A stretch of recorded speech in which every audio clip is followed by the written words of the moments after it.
Here's another example of discovering company embezzlement.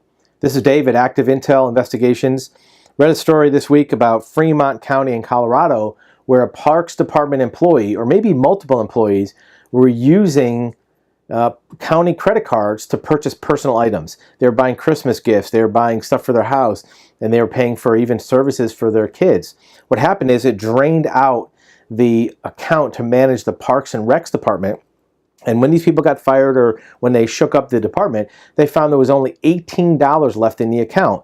There were hundreds of thousands of dollars missing, and they had to start shutting down city parks and county parks because they had no money to operate them. It was a very, very simple way to discover that and prevent it with some basic oversight of the credit cards, auditing of these accounts, making sure that the charges, the line items matched up with legitimate expenses.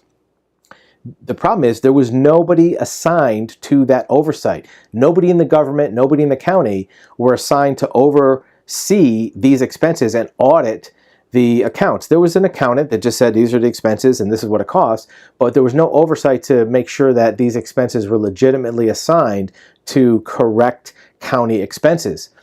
So you might think this is a government issue, but we're going to talk later about dozens of cases where even in private companies, the same thing happens, and the correction method is always the same. Oversight of some very simple things can prevent hundreds of thousands of dollars from going south.